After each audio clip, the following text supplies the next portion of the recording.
Donc je vais vous demander d'accueillir en fait Florent Léda, le patron du forum d'ailleurs de ce forum des objectifs de développement durable. Florent, si tu veux bien t'en joindre. Et puis je vais demander aussi à Jimmy, Vernis de venir, à Baptiste Fache et à Paul Audin que j'ai cru voir tout à l'heure dans la salle. Et ben voilà, ils sont là tous les quatre. Et puis surtout, tout à l'heure c'était ce dont on parlait, des initiatives, qu'est-ce qui ferait changement. Là vous avez ici des personnes qui incarnent ce changement et qui sont moteurs en fait sur ce changement, et puis ils ne sont pas là pour en débattre, ils le font. Et donc j'ai presque, voilà, je vais arrêter de parler. Et non, ce que je voulais en fait, surtout, ce que je voulais insister, c'était, on parlait tout à l'heure d'anciens modèles, des personnes qui sont restées dans un modèle conventionnel, traditionnel, comme on disait, parce que c'est là que ça se passe. Mais ce que j'ai cru voir, c'est que tu allais ouvrir des restaurants, voilà. Donc en fait, on peut être engagé 100% local, environnement, social, et ça marche en fait. C'est pas incompatible. Et est-ce que tu peux nous dire comment tu es tombé dedans et pourquoi est-ce que tu prônes ça, parce que je pense qu'effectivement, on vient de terminer sur le fait d'avoir un message d'espoir. Et en fait, j'ai l'impression que tu peux l'incarner, en tout cas cette dynamique positive d'espoir. Si vous voulez vous asseoir aussi, vous pouvez. Bonjour. Comment je suis tombé dans le 100% local? Le 100% local, ouais. Ça a été presque par accident, mais je faisais une carbonate flamande et j'ai regardé la provenance de mes produits. J'ai toujours été très fier d'être flamand, très fier d'être de cette région. Et j'ai regardé la provenance de mes produits, le bœuf était allemand, abattu en Pologne ou l'inverse. Le pain d'épices était fait avec des produits partout, et donc du miel de Chine, donc du miel qui n'a jamais vu la veille de sa vie. Les oignons venaient de Hollande, ça c'est presque la Flandre si on veut, historiquement en tout cas. Les carottes d'Espagne ou l'inverse. Ouais, c'était les carottes de Hollande, les oignons d'Espagne, et c'était de la bière. J'ai acheté la bière la moins chère. Non, même pas belge, ça devait être tchèque ou. Voilà. Et je me suis dit finalement, ma carbonate flamande n'avait de flamande que le nom, et que c'était bien de respecter la tradition, de faire une vraie recette de carbonate flamande, mais qu'à mes yeux, la Flandre, c'était quelque chose de plus vivant que des recettes écrites noir sur blanc il y a 2 siècles. Et c'est comme ça que je me suis dit, ok, on va commencer à aller voir s'il n'y a pas du bœuf près de chez moi. Il y en avait, des carottes, il y en avait, des oignons, il y en avait, de la bière. Il y en avait aussi, forcément. Du pain d'épices, il n'y en avait pas, mais on a commencé à dire bon, on va mettre du pain, et puis peut-être qu'on peut trouver des épices locales pour faire un mélange qui fasse penser à ça. Et de la vergeoise, il y en avait aussi, et feu à volonté, c'est comme ça que ça s'est passé. J'ai lu justement que tu disais plus qu'originel. Oui, parce que finalement, on n'invente rien. Avant, on cuisinait avec ce qu'on avait autour de chez nous. Moi, je me souviens de l'histoire de ma grand-mère qui expliquait que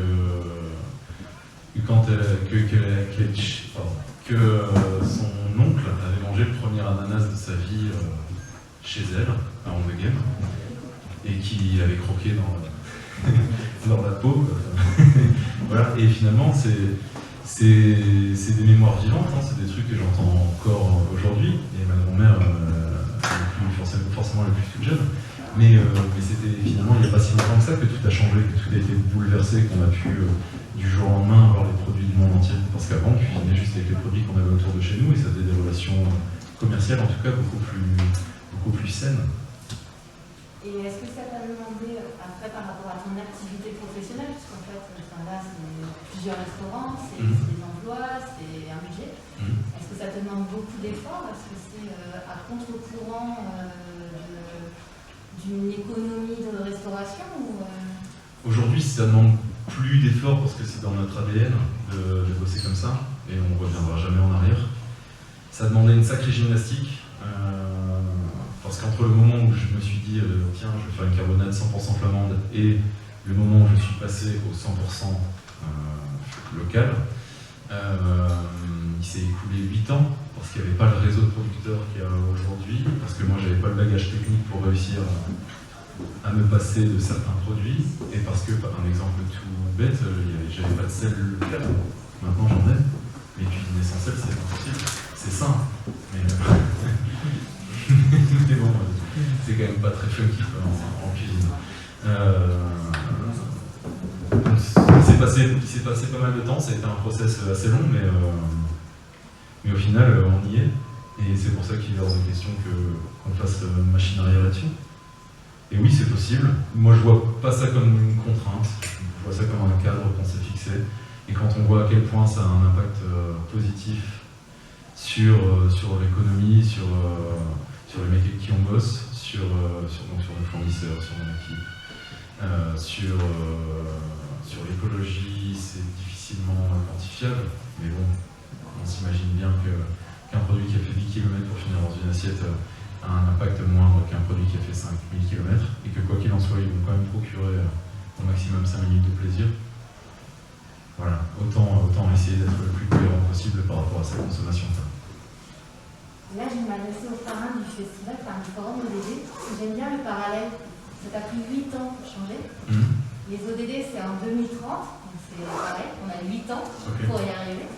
Cette logique de temps, je la trouve intéressante parce qu'il faut y aller, il y a une gymnastique, et puis en fait, après, ce que tu dis, on ne revient pas en arrière. Donc si on y va vraiment vers ces objectifs de développement durable là, il y a un moment, on va y arriver, et puis il faut intégrer la notion de temps, la notion de changement.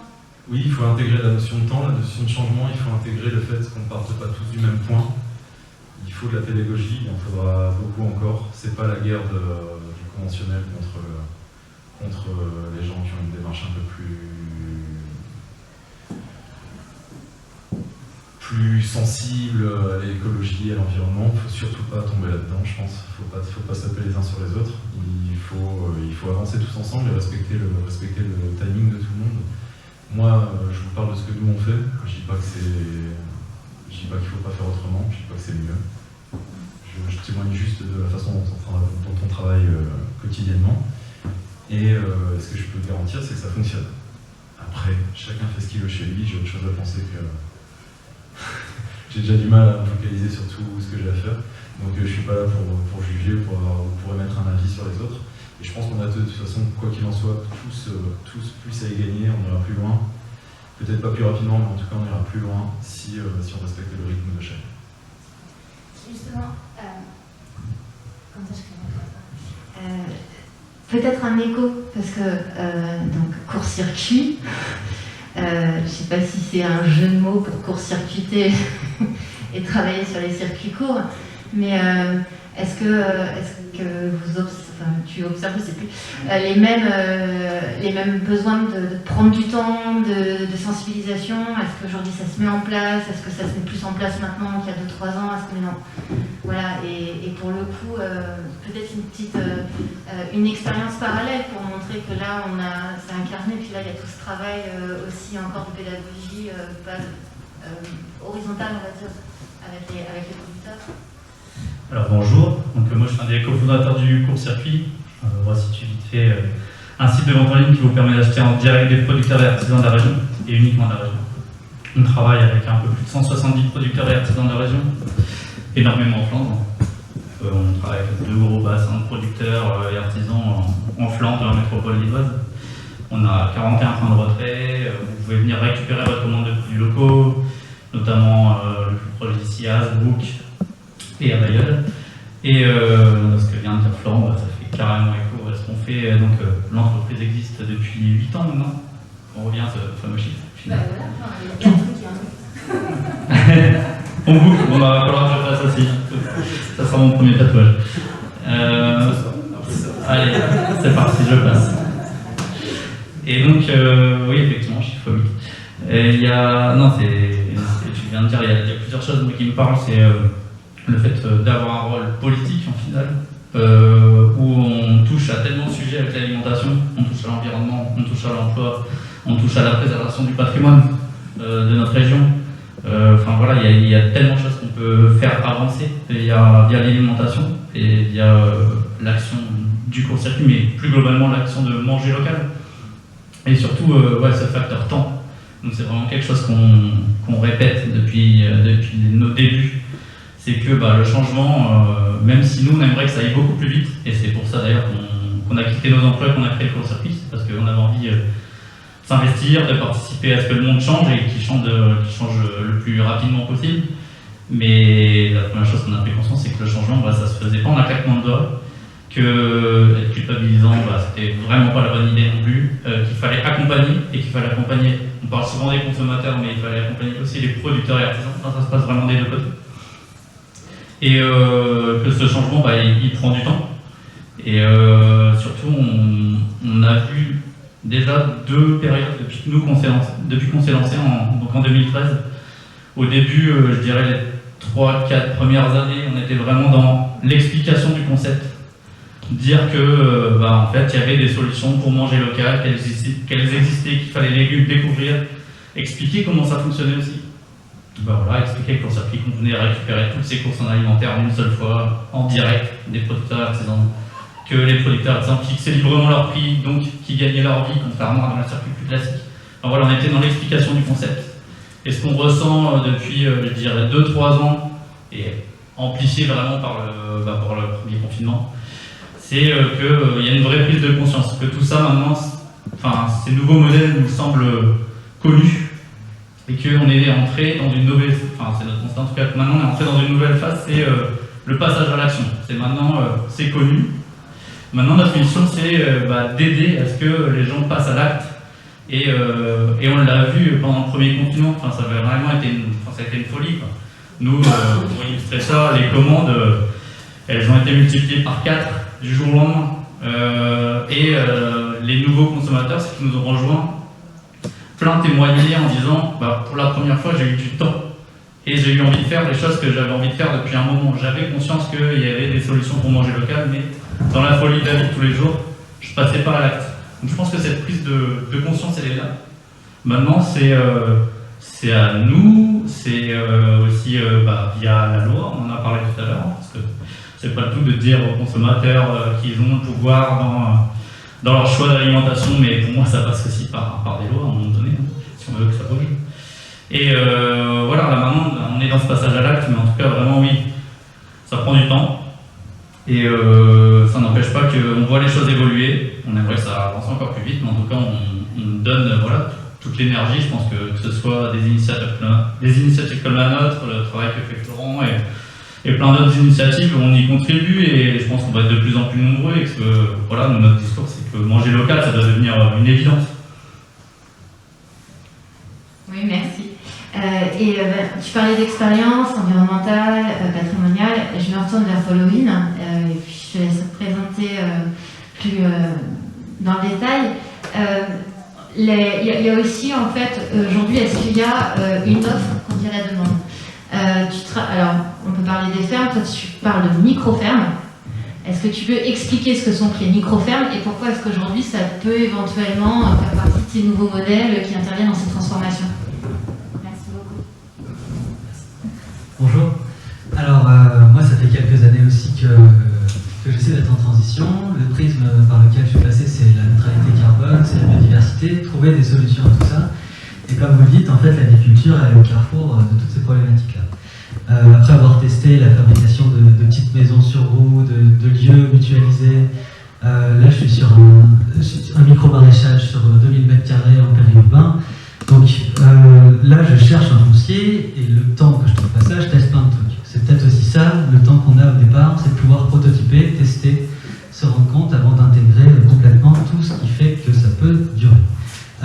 Une micro-ferme, en comparaison avec les 800 000 poulets qui sont à côté, c'est la résilience. C'est-à-dire qu'on est quand même dans un modèle, on est issu d'un modèle industriel qui pousse, on produit beaucoup, et ça c'est l'ancien modèle. On pense, aujourd'hui maintenant les entreprises, elles pensent en termes de valeur. Qu'est-ce que je vais proposer à la personne à qui je vends quelque chose? Florent, ce que tu vas proposer, ça va être un plat, une histoire, un engagement, un cadre, et c'est par l'alimentation que tu fais ça. Est-ce qu'une ferme propose qu'un brocoli? Quand vous allez dans une belle ferme, une ferme où il y a un berger, une ferme où il y a une mare, il y a un écosystème, on s'y sent bien, on peut vendre beaucoup plus que ça aux gens qui sont juste à côté de cet environnement-là. Donc une micro-ferme, elle ne va pas juste produire de l'alimentation, elle va le faire de façon écologique, elle va aussi penser comme la ferme du Bec et Montet. qu'est-ce qui se vend, c'est peut-être les micro-légumes plutôt que les poireaux énormes, etc. C'est peut-être ça que les gens veulent. On va être sur des petites surfaces, on va se poser la question de qu'est-ce qui se valorise et on va le faire bien. Comme on le fait, on démécanise tout ça, on désindustrialise tout ça, on peut réussir à refaire des associations de plantes et avoir des rendements au mètre carré qui sont bien meilleurs que dans l'industrie. La seule différence, c'est que dans l'industrie, une personne peut avoir 100 hectares, avec ses petites jambes et ses petits bras, un paysan, il en fait un et il est content. C'est ça la différence.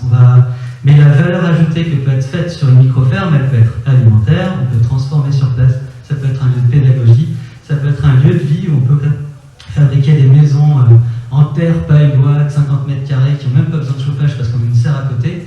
C'est de réussir de faire ça juste à côté d'une ville ou d'un village pour que enfin les enfants puissent ressortir dehors pour avoir des espaces verts où ils peuvent apprendre, ils peuvent... Enfin, voilà. C'est ça, les micro-fermes, si je peux...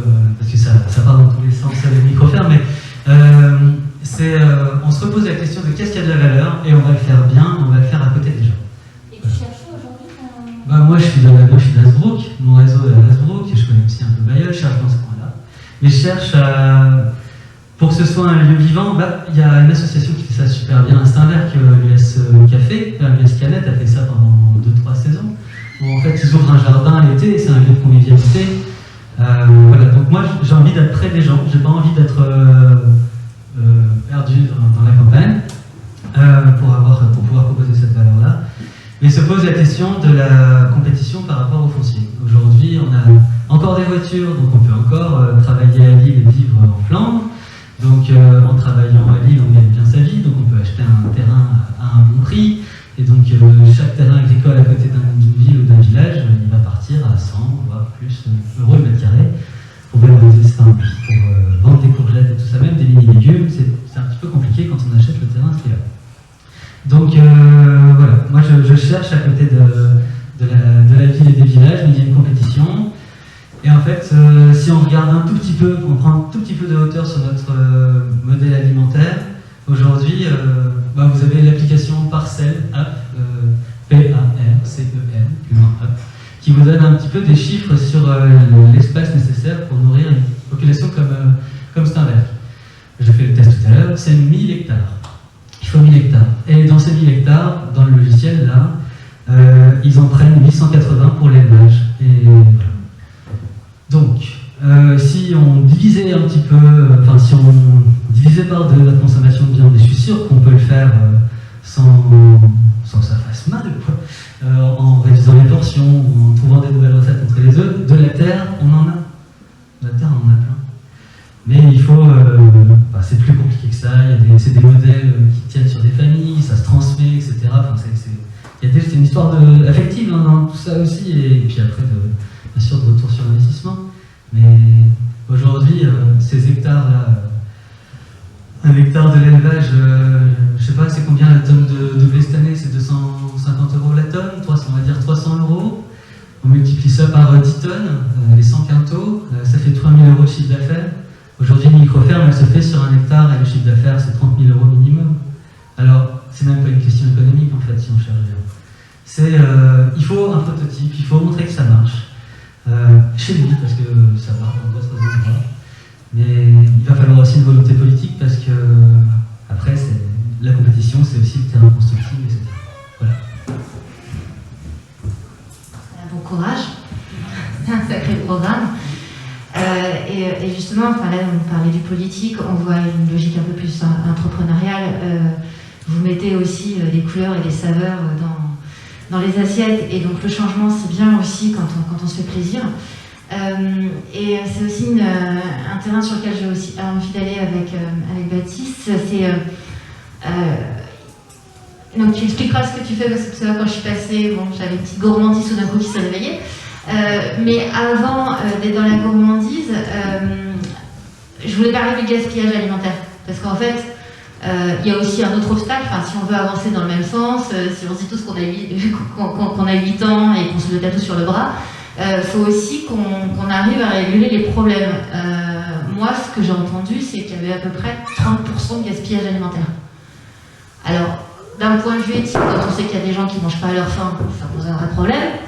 Avec ce qu'on a aussi en train de se dire sur la transformation des modèles, pouvoir effectivement faire local, mais en même temps répondant aux demandes. Voilà, il y a vraiment quelque chose derrière la question du gaspillage alimentaire qui m'interpelle et que je pense qu'on peut partager là. Et puis après, je te laisserai dérouler sur ce que tu as fait et qui donne très très envie. Bonjour tout le monde. Oui, c'est la question du gaspillage alimentaire, elle est assez majeure et c'est, je pense, à la base d'une question aussi d'éducation. C'est d'avoir parfois de mieux connaître ces produits pour savoir qu'est-ce qu'on peut en faire et comment on peut les transformer. Généralement, on a aussi un produit brut et après pouvoir le transformer de toutes les manières qu'on puisse le faire. Parce que finalement, dans un produit, on peut souvent quasiment tout utiliser. Et on a un peu perdu cette connaissance-là et on va toujours vouloir séparer et mettre dans des cases un peu les différentes choses et se dire que, par exemple, une épluchure, c'est vraiment, ça consistait juste pour du déchet ou et on va juste le jeter à la poubelle et jamais s'en servir. Mais on peut tout à fait s'en servir à nouveau.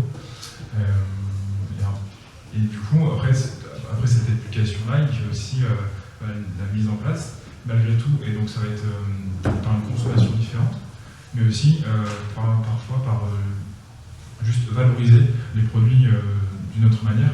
Parfois, on ne peut pas, surtout dans l'alimentaire, des fois juste bien gérer ses stocks, et on va avoir certaines quantités qu'on ne veut pas, pour des règles d'hygiène parfois, on est obligé malgré tout de jeter ou de ne pas garder. Et en vrai, c'est aussi de la valoriser de manière différente. Je pense à la méthanisation par exemple, qui peut être une solution, qui peut être apportée. La méthanisation, c'est juste en fait créer, c'est fabriquer du biogaz à partir de déchets, de matière organique. Donc ça va être vraiment des végétales que tu vas utiliser, mais on va faire plutôt un substrat pour créer un milieu pour les bactéries qui puissent être à l'aise et créer finalement du gaz qu'on va réutiliser. C'est généralement plus finalement quelque chose qui va être une énergie qui va être assez locale parce qu'on va produire ce gaz-là, mais il va servir après à chauffer ou même à produire de l'électricité pour une commune ou pour un établissement. Donc c'est une alternative qui est assez intéressante. Après, il y a toujours aussi, surtout si on est sur des déchets de table ou de grande consommation, c'est après de créer un substrat qui soit équilibré. Parce que les bactéries ont besoin d'un milieu qui soit assez sain et on utilise parfois des produits chimiques ou des intrants qui sont parfois dangereux pour les populations de pays. Donc du coup, ça empêche un peu ça. Bon, là, je vais m'éloigner peut-être un peu du sujet anti-gaspillage. Tout le monde a déchet est une énergie. Mais voilà, c'est ça. On est vraiment sur un modèle circulaire. Donc on voit un peu le court-circuit, on est toujours finalement dans cette boucle, dans le 8 aussi, parce que c'est un deux cercles. Mais avant tout, oui, voilà, c'est une manière de réfléchir différemment, de ne pas avoir peur, de ne pas se rester cantonné à ce qu'on peut imaginer, et donc de briser les murs. On peut y aller, il faut oser. Et là, pour le coup, ce qu'on a fait ici aujourd'hui, là j'ai fait une recette de machine où j'ai travaillé vraiment avec que des produits qui étaient du Nord, un beurre local, des œufs, du lait qui venait d'ici, et avec Omri qui est super honnête. Justement, elle a une démarche qui respecte vraiment bien le développement durable sous vraiment deux ordres, donc l'environnement et le social, parce qu'elle va récupérer des pommes qui ne sont pas du coup destinées à la vente, qui sont hors calibre. Elle les transforme en purée de pommes, vraiment en plus sans sucre ajouté. Et elle fait ça par des personnes qui sont en situation de handicap. Donc il y a cet ordre social qui vient aussi s'intégrer. Et du coup là c'est un peu une collaboration qu'on a eu tous les deux, où moi dans mes muffins je faisais comme un peu des choux, je faisais des garnières de purée de pommes. On avait vraiment le biscuit qui reste qui est moelleux et qui peut être un peu sec. On vient réhydrater directement avec une purée 100% locale et inclusive. C'est ce que je faisais aujourd'hui. Ça avait l'air très bon. Ah, n'hésitez pas à passer du coup.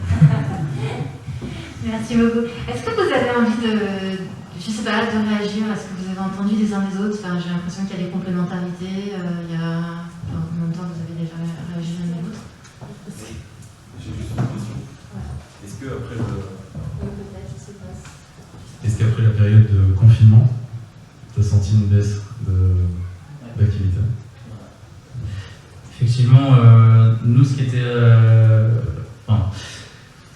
c'est notre côté où, depuis 8 ans, on est devenu pragmatique. C'est que quand ça s'est complètement enflammé, comme je le disais tout à l'heure pendant le premier confinement, sur le nombre de commandes, on s'est dit, a priori, en gros, on n'a pas trop cru au monde d'après, si je peux te répondre là-dessus déjà. Parce qu'il arrive comme ça du jour au lendemain, ça nous semblait un peu utopiste pour le coup, même si je suis plutôt utopiste de base. Mais là, j'y croyais pas trop. Et donc, nous, on a vraiment fait un travail d'accompagner tous ces nouveaux consommateurs qui nous rejoignaient, discuter pas mal avec eux, comprendre pourquoi aussi, d'un coup, ils venaient chez nous. C'est comme ça que je peux témoigner que la plupart nous disaient qu'ils prenaient le temps. Et c'est pas qu'ils ne connaissaient pas, mais c'est qu'ils prenaient le temps de passer à l'action. On a fait beaucoup pour essayer d'en fidéliser un maximum, mais effectivement, de manière tout à fait transparente, on a perdu quand même pas mal depuis. Et du coup, de la même manière, on est revenu vers eux pour essayer de comprendre, parce que c'est pas le tout, mais pour avancer, il faut aussi comprendre ce qui se passe côté consommateur. Et ce qui était assez marrant, c'est que c'était unanime, c'était vraiment pas de déception vis-à-vis de la qualité des produits, vis-à-vis du service, du fait que les producteurs et artisans, ça leur permettait de les soutenir. Ils avaient bien conscience de tout ça, mais la plupart nous ont répondu moi j'ai repris mes mauvaises habitudes. Voilà, je ne vais pas vous mentir, en fait, je vais prendre l'exemple de consommateurs lillois qui nous ont expliqué ça il y a encore pas longtemps. En fait, je suis reparti mes mauvaises habitudes, je rentre du travail, tard le soir, si j'ai besoin de manger, je passe à Carrefour, parce que c'est encore ouvert, je prends mes courses et je me fais à manger, ou alors je me fais livrer, en gros, une reprise de mauvaises habitudes. Et là, c'est pour ça que ça conforte le facteur temps. L'idée que le changement, ça prend du temps, et nous, on a envie de se dire, d'être un peu optimiste vis-à-vis de ça, et de se dire, au moins ils ont testé. Donc on se dit que s'ils ont testé une fois, qu'ils ont en plus un bon souvenir de ça. À nous de faire en sorte aussi qu'ils y retournent, sans qu'il y ait une nouvelle pandémie, tant qu'à faire. Mais effectivement, oui, c'est sûr que ça rend très pragmatique de se dire, c'est pas pour tout de suite le monde d'après, quoi. Peut-être quelque chose que je peux apporter, et je donne tout de suite la parole derrière. Après le premier confinement, l'association, moi je travaille pour l'association 4D, on avait fait un sondage. On avait utilisé ces 17 objectifs en demandant qu'est-ce qui est important pour vous et sur quoi vous pourriez changer. Le premier changement, c'était l'alimentation. Mais après, il y avait aussi l'ODD 16, c'est sur la paix et la confiance dans les institutions, la confiance dans le système, puis la confiance dans l'après. Et puis il y avait la santé. Et ce que je voulais dire, c'était... et donc moi, ça devrait faire un certain nombre d'années maintenant que je travaille sur ces logiques climat ou autres, ça va faire 20 ans. Donc effectivement, ça prend du temps. Ça va quand même un peu plus vite maintenant. Mais ce qu'on voit, c'est qu'il faut arriver par tous les... Il y a une porte qui se ferme, il faut rentrer par la fenêtre, il faut rentrer par derrière.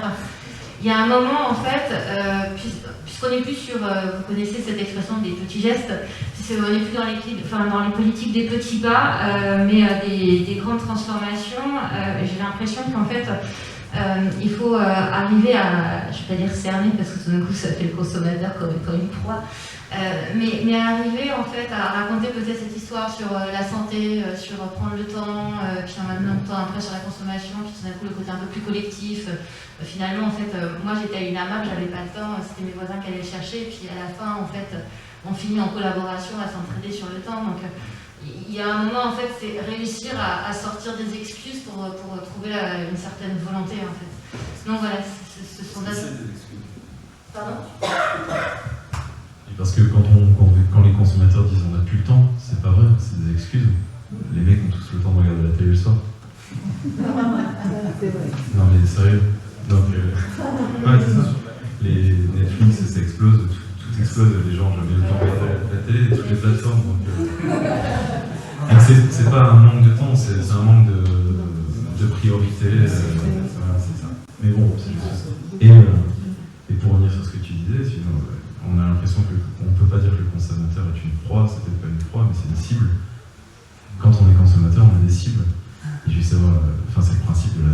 publicité, du marketing, on est des cibles. Après, c'est à nous de savoir si on se fait toucher ou pas. Enfin, si on attend comme ça la flèche.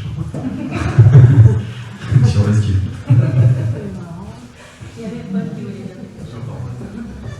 C'était pour vous dire sur le fait que les changements, souvent quand on nous parle depuis 10-15 ans de baisser notre impact carbone, etc., notre société, souvent on pense à changer le système pour tout le monde en même temps. On va mettre des éoliennes pour changer le mix énergétique pour tout le monde. Bon, bref. On va mettre les gens sur une voiture électrique. Bon, ok. On fait comme si on devait passer. Aujourd'hui, les Français en moyenne sont à 10 tonnes de CO2 par personne et par an. On va d'abord passer à tout le monde à 9, puis ensuite à 8, puis ensuite à 7. Et je suis pas sûr que ce soit comme ça qu'il faut que ça marche, parce qu'on l'a vu, on a changé l'environnement. C'est comme si les gens étaient partis en camping du jour au lendemain. Ils ont le temps maintenant d'aller sur le court-circuit. C'est un changement de mode de vie, c'est un changement de cadre en fait. Et moi, c'est ce que j'espère avec ces micro-fermes. C'est que si on peut permettre à des gens de faire facilement des micro-fermes, du jour au lendemain, ils auront plus les 100 bornes à faire par jour. Ils auront le temps de faire ce qu'il faut en fait. C'est vraiment. Et peut-être que, alors, plutôt que d'être. Tout le monde passe de 10 tonnes à 9 tonnes, c'est peut-être 1% de la population qui va passer à la neutralité tout de suite. Et c'est des gens en plus qui vont s'agréger. Un petit peu comme je pense que ça s'est passé, notre mode de vie industriel, la voiture, tout ça. Les pays, on dit en voie de développement, qui un jour ils étaient au village et puis après ils arrivent à la ville et puis c'est d'un coup, d'un seul en fait, leur empreinte carbone elle monte. C'est parce que c'est une façon de vivre, c'est un mode de vie. Et voilà, c'était pour ça, c'est le mode de vie. Si demain ils passent à la semaine de 4 jours, peut-être qu'ils auront le temps. Voilà, c'est penser à cette truc. Est-ce que vous avez des questions, des remarques, des envies, des partages?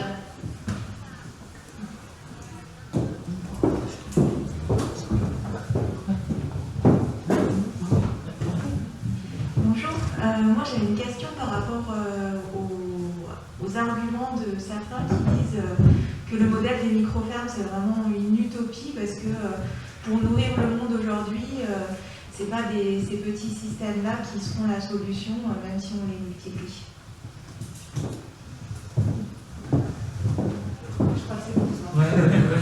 Je suis pas le seul à pouvoir en parler. Je suis pas le seul à pouvoir en parler. Déjà, ce qu'on entend souvent aussi de l'autre camp, c'est que la production agricole mondiale est faite comme ça. C'est les petits paysans dans le monde entier sont... Voilà, et en termes intensifs, ce qui est hyper important dans l'agroécologie, c'est d'utiliser toutes les ressources qu'on a à notre disposition, chaque rayon de soleil. Et c'est pas quand on fait des plants, quand on fait des rangées espacées de plusieurs dizaines de centimètres, parce que c'est facile pour la machine de passer dans ces cas-là, qu'on fait ce rendement-là, qu'on utilise toute cette ressource. C'est pas en passant avec les itinéraires de culture aujourd'hui qui permettent plus à l'eau de s'infiltrer et qui ruisselle qu'on utilise l'eau alors que c'est un facteur limitant. C'est faux, enfin, dans le sens où à la main avec un travail avec un agrobiologique, etc., on peut faire plus par mètre carré et aussi on pourra le faire plus longtemps parce que malheureusement du pétrole on n'en a pas pour toujours, on sait que c'est fini, mais ça marche aussi pour la potasse. Ça marche pour plein de choses, en fait, des intrants agricoles.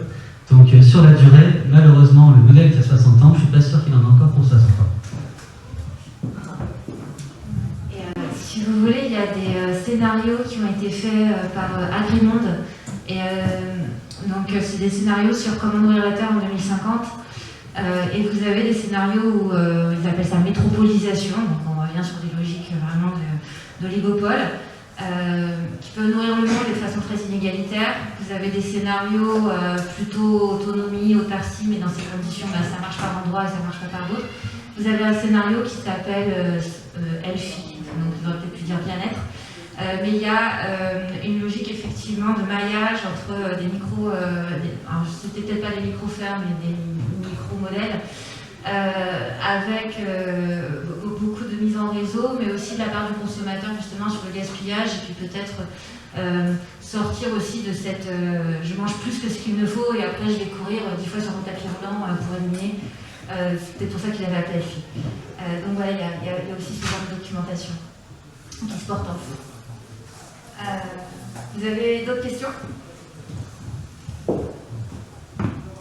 Déjà, un grand merci à tous pour courageuse. Je pense que c'est jamais évident d'oser changer de démarche et d'avoir le temps de voir les choses valorisées comme elles le sont. Je pense notamment à nos deux amis qui faisaient le parallèle avec les habitants. Je serais curieux de savoir finalement si vous aviez une recommandation à faire pour nous aider à passer à l'action en tant que consomme-acteur. Ce serait laquelle? En tant que consomme-acteur, que l'on soit mature ou pas, ce serait quoi les recommandations que vous pourriez nous faire?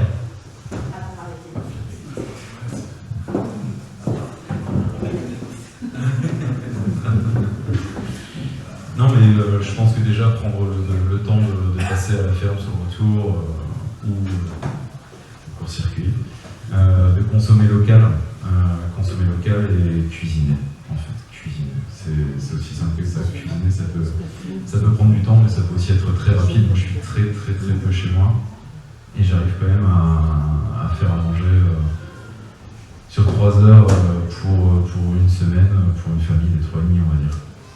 Donc, avec juste une petite plaque à induction, la même que la vôtre. Peut-être même un peu moins bien. Mais juste avec une plaque à induction et un four, je connaissais pas ça parce que je loue un appartement là à Belle. C'est un four qui fait four et micro-ondes en même temps. C'est génial, il n'y a rien qui cuit, c'est tout petit.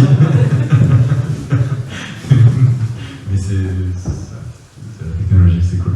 Mais non, il faut cuisiner à la maison. Et là, je suis allé chez Bertrand, donc au jardin du Noseboom, Bertrand et Louise, en début de semaine pour un tournage. C'est la saison du poireau qui commence. Et un petit exemple tout bête. Là, il y a autant de vert que de blanc, mais en fait, c'est normal, ça s'appelle un poireau. Et dans les recettes, on ne sait jamais quoi faire avec les verres de poireau. Des bouillons, des trucs. Il y a un truc qui est génial, qui est tout simple et qui fonctionne avec tout. Et en ce moment, dans les potagers ou chez les maraîchers, il y a plein d'herbes. Vous récupérez du verre de poireau ou du persil ou toutes les tiges. Les bouillons, c'est cool, mais il y a un moment, s'il faut récupérer tous les déchets et faire du bouillon, on va en manger pas du bouillon. Mais vous récupérez tout ce qui est vert, toutes les herbes qui ne sont pas forcément belles, tout ça, et vous le mixez avec le même poids en huile. Ensuite, vous filtrez ça, vous mettez ça dans une bouteille, vous le tenez comme ça. Alors, l'idéal, c'est de le mettre au congèle pendant une nuit. Comme ça, dans le fond, il y a le dépôt qui sert. Mais ça, c'est vraiment si on fait une huile translucide qui soit très belle. Il y a la purée, le reste de la filtration qui va tomber, ça va faire un glaçon et on peut récupérer juste l'huile. Mais sinon, vous mettez juste ça en bouteille et vous tenez ça pendant 3-4 mois, peut-être même plus, au frigo. Et vous avez l'huile de verre de poireau, vous faites une mayonnaise avec ça, tout le monde va croire que c'est un guacamole. Voilà. L'huile de verre de poireau, vous faites ça avec du verre de poireau, vous faites ça. Enfin, voilà. Et il y a un truc aussi qu'il faut oublier, juste un petit conseil à la maison. Les légumes, il faut arrêter de les cuire dans la flotte en fait. Faut pas bouillir les légumes. Parce que les légumes sont pleins de flotte et la flotte est pleine de goût du légume. Chaque produit contient naturellement assez d'eau pour être cuit dans sa propre eau de constitution. Enfin, chaque produit. 99% des produits peuvent être juste rôtis. Donc quand vous faites tourner le four pendant les heures creuses, si vous avez ce genre de contrat à la maison, vous le faites la nuit, vous remplissez le four, vous le faites tourner une fois pour la semaine. Là on arrive dans les céleris, dans les betteraves, dans tous ces produits-là. Vous le lancez le soir à 250 degrés, vous le faites préchauffer, vous mettez tous vos produits dedans, vous le coupez, et vous allez dormir et le lendemain matin tout sera parfait. Pas d'aluminium. Ça sert à rien, parce que vous avez acheté des produits propres que vous n'avez pas besoin d'éplucher, parce qu'il n'y a pas de chimie dessus, et que la peau d'un légume finalement c'est déjà de l'aluminium mais propre, et que la peau du légume va faire la papillote naturelle. Et après avec ces légumes, vous faites ce que vous voulez, vous faites, si c'est de la betterave, vous faites une sauce béarnaise ou pas, vous pouvez juste la faire venir au beurre à la maison, vous ajoutez un peu de sel. Si vous avez envie de faire une sauce béarnaise, vous en faites une, et ça va ressembler à un steak sauce béarnaise. Je dis pas qu'il ne faut pas manger de viande, mais il faut en manger mieux. On a la chance d'avoir des super éleveurs dans le coin. Il n'y a pas que des mecs qui font des méga fermes. Il y a, si on peut encore appeler ça une ferme, il y a aussi un mec comme Greg Delassus, par exemple, qui fait de la viande élevée en plein air, bio. Et quand on en mange, on s'en souvient. Donc, voilà. Et les huiles de verre de poireaux, les huiles d'herbe, juste des trucs comme ça. Je suis parti dans tous les sens, mais cuisiner à la maison, c'est cool. Eh ben moi j'allais dire en premier cuisiner, mais bon, tu viens de faire le tour a priori, donc je vais dire. J'en ai d'autres, mais du coup pour cuisiner, j'ai envie de dire appelez Florent, ça sera réglé. Et notamment pour insister oui, sur le goût des bons produits, parce que je pense que c'est vraiment quelque chose qui peut faire la différence. C'est goûter ces produits qui sont sans aucun rapport avec ce qu'on peut acheter dans les circuits plus classiques, dans la grande distrib. Enfin, je pense que c'est la première chose qui normalement va séduire un consommateur, c'est de redécouvrir ce goût, le goût que devraient avoir les produits. Pour moi, la deuxième aussi, c'est se reconnecter aux producteurs et artisans, se reconnecter à leur quotidien, à leurs problématiques, comment ça se passe, se rendre compte qu'ils sont quand même beaucoup à pas vivre de leur métier, qu'il y a un nombre d'exploitations qui ferment chaque année qui devrait nous inquiéter bien plus que ça nous inquiète. Parce que si on a tous l'ambition de manger local un jour et manger bio et local, c'est légal, il va quand même falloir qu'il y ait un peu plus de paysans. Du coup, on réinstalle des paysans, qu'il y ait plus d'exploitation, donc faire attention à ça. Et j'ai envie de dire, tout simplement en fait, manger en vente directe par quelques solutions que ce soit, la nôtre, c'est encore mieux, mais il y en a plein d'autres. Voilà, comme ça vous allez manger ces bons produits, renouer contact avec ces producteurs et artisans, et voilà, il y a du goût, il y a du plaisir, il y a de l'humain, j'ai envie de dire, il y a que ça devrait. Voilà, ce qu'on est en train de se dire, c'est qu'il faut croître en relation, croître en saveur, croître en plaisir, croître en innovation, croître en idées. Enfin, on a un champ des possibles énorme. Est-ce que vous avez d'autres envies de partager? Ça a été dit. Moi, je voulais vous remercier, parce que si j'ai insisté sur cette logique de croissance d'essence, je l'ai évoqué rapidement. Je travaille dans le développement durable depuis un certain temps. Donc, de temps en temps, il n'y a pas longtemps, on était des Amish, ou alors sinon, on est des Pol Pot verts ou ce genre de choses, et c'est pas le cas en fait. Parce que c'est ce qu'on voit, il faut qu'on tienne compte de ce qu'on a vu tout à l'heure sur notre première table ronde. Il y a une science de la durabilité, il y a des rapports, il y a des choses dans le dur, c'était ce que je disais, la cuisine. On a besoin de faire ça, parce qu'aujourd'hui on est dans un pilotage. On a 8 ans, on n'y va pas comme ça, quoi. Il y a une certaine vitesse à tenir, et puis surtout, en fait, il faut être en cohérence. On avance, on recule pas en même temps. On avance, chacun à son rythme. Moi, j'utilise souvent les arts martiaux. Tes ceintures blanches, tu as le droit de passer ta ceinture jaune. Je te demande pas tout de suite de faire un combat en ceinture noire 3e dan, mais il y a un moment, tu me dis pas tout le temps que tu es en ceinture jaune, quoi. Si tu es là pendant 8 ans tous les jours à faire le truc, faut y aller.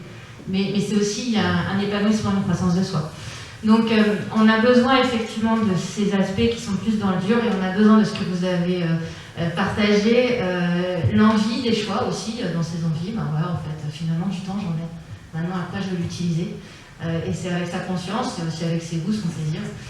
Et c'est ça qu'il faut qu'on arrive à faire dans les 8 ans. Moi, je viendrai au restaurant, c'est continuer de partager tout ce qu'on peut faire ensemble, et continuer effectivement par rapport à ces envies d'avancer, de ne pas se décourager, et de continuer de venir dans des endroits comme ça, peut-être dans les micro-fermes, pour continuer en fait de se souder. Et de se tenir la main, et puis on avance, et puis comme je le disais, ça change, ça change dans nos assiettes, ça change partout. Voilà. Donc merci à tous, merci à vous messieurs, merci à vous mesdames.